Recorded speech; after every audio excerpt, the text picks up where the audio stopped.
This segment's probably going to be around 50 minutes. See somebody top that one, but with long segments you're going to get mega bloopers. Alright, he finally made that ball. And he went right there. Alright, now this should be a pretty good shot because normally I would try to go twice across. I'd try to go back and forth and get a shot on that 5 ball. I think it's the 5 ball. Right now I'm actually looking at like a 3-inch monitor on the computer here.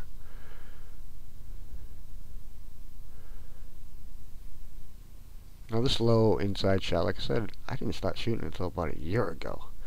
You know, I actually figured it out by accident.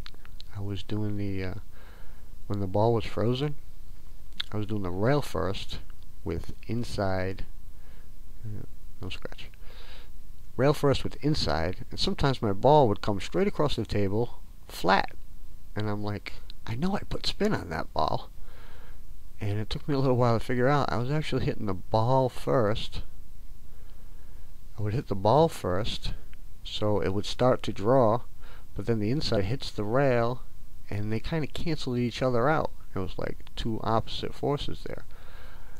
And that happened to me forever. I didn't know what was happening. You know, sometimes I always blamed my tip position, thinking I wasn't putting the spin. Then about a year ago, I figured out, man, I know I put the spin on that ball. Then I figured out how I hit the ball first. So then I experimented pulling the ball off the rail and hitting it ball first with the draw, and then the inside canceling out the draw. And it was kind of fun.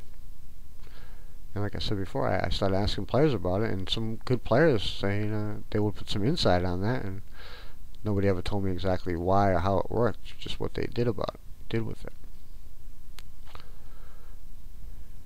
Okay, I think this is a second rack. Oops. Second rack of 12 across under the side. That shot right there, the low inside going across the table. You know, I'm not telling you that that's exactly the way to play the shot, but you should try to learn it. If you can go across the table hitting dead center, then by all means stick with that.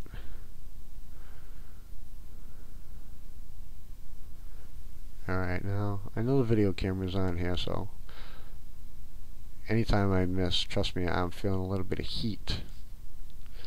You know, it's understandable, but still, sometimes it can snowball.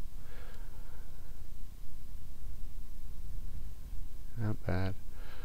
Play the cue ball as it lies as often as possible. You know, and if you're just getting used to the drill, I don't care. You can take ball in hand. If you take ball in hand, you know, you're a lower level player or just beginning, ball in hand on every shot, making that cue ball go across the table is not an easy task.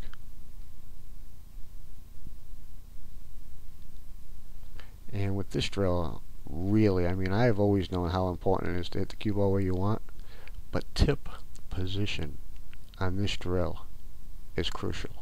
You just have to spend extra time. You can't be swiping across the cue ball at the last second hoping you hit it in the right spot. You know, I explained how I put the English on the ball. I aim center, and I consciously ahead of time move my tip over. Some players do it on the last stroke. I just do it before the last stroke, and then I focus all my tip energy right into the spot I've picked. And it's very important when you're doing this drill, hit the cue ball exactly where you want to. Okay, this looks like just a high outside ball, comes straight across. You know, if I'm shooting these shots, probably means I'm shying away from that low inside shot that I was telling you about, because I missed a few in the last rack. You know, these high outside shots, I caught that a little full. Look, caught the 5 a little full. Yeah, I got away with pocketing it, and I scratched. You know, if you were an amateur in a game and you made the 8 ball and you scratched over there, and you'd be like, oh, I always scratch on that shot. Oh, it's because you hit the 8 a little bit full. You wouldn't have scratched it. Well, if that was the 8, you probably wouldn't be hitting with a little low outside. Although some B and C players, they can't pocket the ball with center or inside. They're so attached to the outside. Well, he's going to try to force this ball across. Yeah, good luck to you. Yeah, see, I was trying to force that with dead center. Should have forced it with dead center, maybe a half a tip of inside. Alright, that was 2 racks of the drawing across the table under the side. Now we're going to draw 2 racks past the side. To me, drawing before the side seems to be,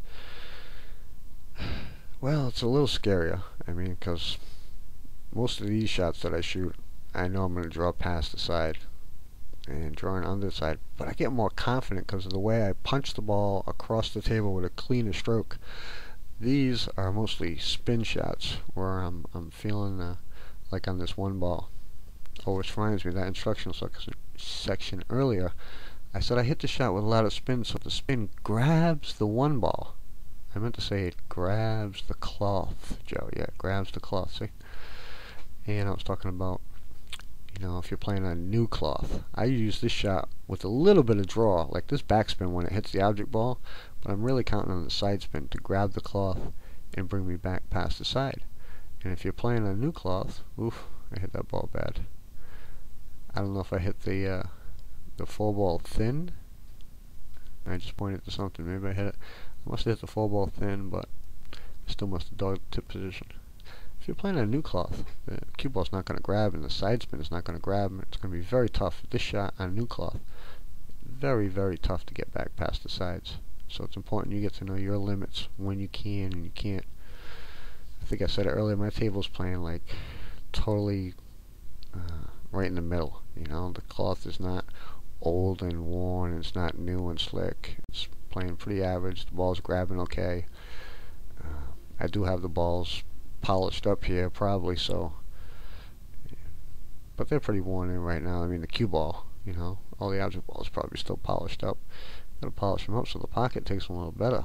I mean, I'm on tape here, right? But the cue ball's getting a lot of work, so it's grabbing the cloth pretty good. Alright, a little bit of stretch. Hopefully I'll stay down and not jump up. Yep, that was pretty, not too low. I don't want to come back past that 9. You know, and if you, boy, I sure hope you get good at this. You know, I've done this sometimes where you hit all 12 shots perfect. Even if you hit 10 or 11 out of the 12, you know, you get towards the end. You know, if you hit 10 good ones, you get down to the end, all of a sudden you're practicing, but you're worried about dogging it. Kind of like John Schmidt talks about practicing 8-ball, 9-ball, or straight pool. You know, straight pool is probably the only one where you're going to get worried about dogging it. So it keeps your attention when you're practicing that. You know, unless you're playing maybe the ghost in a daily race or something, you get on the hill there, you can create a little pressure.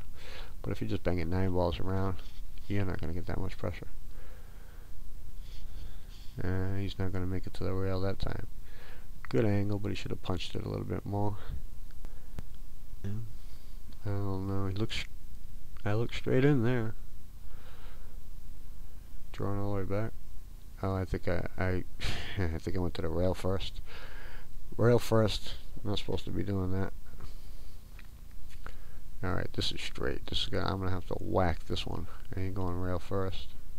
Good. Spit one out on you. I got my pockets cut. I tried to get the pro cut they have on the diamonds, where it's a little wider at the opening and smaller towards the back, and so the facings are kind of angled out. You know, and it doesn't work out. I mean, it spits out balls like that, but the cuts are kind of sloppy, and it takes in some balls that I wish it wouldn't. You know, I could change it around later and tighten it up. But I try to have them angled out. You know, you go from. I love Brunswick tables. Absolutely love them. Love playing on them. But if you practice on a Brunswick, then you got to go compete on a diamond. It's very, very tough. You know. Whereas if you're used to playing on a diamond, you go to Brunswick, it just feels a little easier. Although I've heard like the newer Brunswicks, they're making longer rails and trying to make them a little tougher. So the rails, you don't have to add facings. And hopefully I'll get to check that out soon. Alright, one more rack of drawing back past the side. And if I want to make things a little tougher in my home here, is he gonna? Nope. Joe's playing the points.